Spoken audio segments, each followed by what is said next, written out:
மாணவர்கள் தான் கல்வியில கவனம் செலுத்துறாங்க.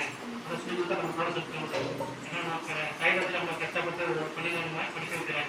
அவருடைய கனவு யோசிப்பாங்க. பையன் ஒரு கலெக்டர் வருவேன், இன்ஜினியர் வருவேன், ஒரு கலெக்டர் கண்காணிப்பு போலீஸ் கண்காணிப்பு வருவேன், நம்ம டாக்டர் வரணும் எதிர்பார்ப்பு நிறைய இருக்குங்க. அந்த எதிர்பார்ப்புக்குள்ள கண்டிப்பாக பூர்த்தி நம்மளோட கடமை. நம்ம பேரண்ட்ஸ் மட்டும் ஆசிரியர் மட்டும் உற்சாகப்படுத்தாது, குழந்தைகளாகி நீங்களும் கல்வியில கவனம் செலுத்துங்க.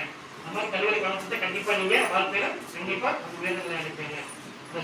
ஆதா புதா குருக்கு அப்புறம் தெய்வம், நம்ம வழிபடக்கூடிய தெய்வத்தையே நம்ம குருக்கு அப்புறத்தில் வந்திருக்காங்க. நம்மளை பெற்ற தாய் தந்தையர், அதுக்கப்புறம் ஆசிரியர், நம்மளே வழிநாட்டு செல்லக்கூடிய ஆசிரியர் இருக்கிறாங்க. அந்த பக்கத்தில் நம்ம தெய்வம் இருக்கிறாங்கன்னா அவர் சொல்லக்கூடிய வழிமுறையை நீங்க கண்டிப்பா பயன்படுத்தினா நீங்க வாழ்க்கையில் உன்னதமாக அடைய முடியும். ஒரு ஆசிரியர் இருக்காரு, கடைசி வரை அந்த ஆசிரியர் தான் இருப்பார். ஆனா நீங்க மாணவர்கிட்ட வாழ்க்கையில எவ்வளவு உயர் அதை நீங்க முயற்சி பாருங்க.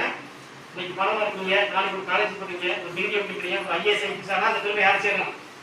உங்களை விட உங்களை படிக்க வைத்த ஆசிரியர் உங்களுக்கு பெற்ற தாய் தந்தை. அதனால குழந்தையோட நீங்க கல்வியில கொஞ்சம் கவனம் செலுத்துங்க, கண்டிப்பா கவனம் செலுத்துங்க.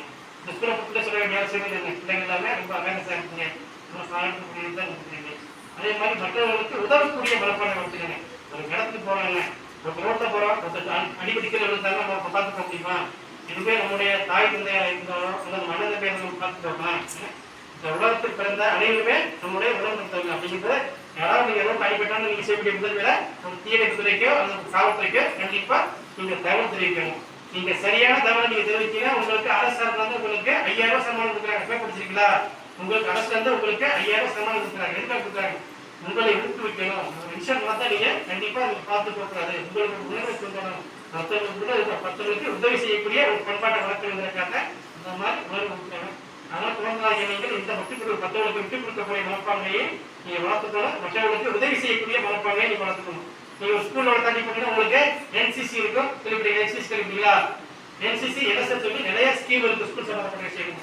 இந்த மாதிரி ஸ்கூல் எதுக்காக வளர்க்குறாங்கன்னா குழந்தைகளை உங்களுக்கு ஒரு நாட்டுப்பட்டு வரணும், மற்றவங்களுக்கு உதவி செய்யக்கூட ஒரு மனப்பான்மை வழங்குவதற்காக அரசு வந்து இந்த மாதிரி என்சிசி என்எஸ்எஸ் ஸ்கவுட்டுக்கு ஒரு ஸ்கீம் உருவாக்கி வச்சிருக்கோம். அதனால மாணவர்களை நீங்கள் படிப்பை கவனம் செலுத்தினோட இந்த மாதிரி சாட்சிய மாதிரி எவ்வளவு விஷயம் நீங்க படிக்க பார்த்தியா? படிப்பு மட்டும் நீங்க படிச்சுட்டீங்களா? கண்டிப்பா கிடையாது. படிப்பை தாண்டி எத்தனை விஷயம் நீங்க இருந்தா போட்டீங்க. போட்டி காம்படிஷன் போறீங்க, கபடி போட்டிக்கு போறீங்க, சாட்டில் வீட்டு போட்டிக்கு போங்க, எவ்வளவு விஷயங்கள் போறீங்க. இதெல்லாம் உங்களுடைய அறிவை வளர்த்துக்கு வசதி. படிப்பை மட்டுமே நம்ம பேசிக்கலாம் படிக்கக்கூடாது.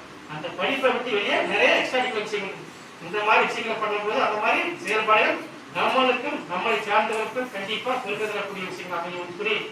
வாய்ப்புக்குரிய உங்கள் அனைவருக்கும் தீபாவளி நல்வாழ்த்துக்களை விடைபெறுகிறேன். நன்றி, வணக்கம்.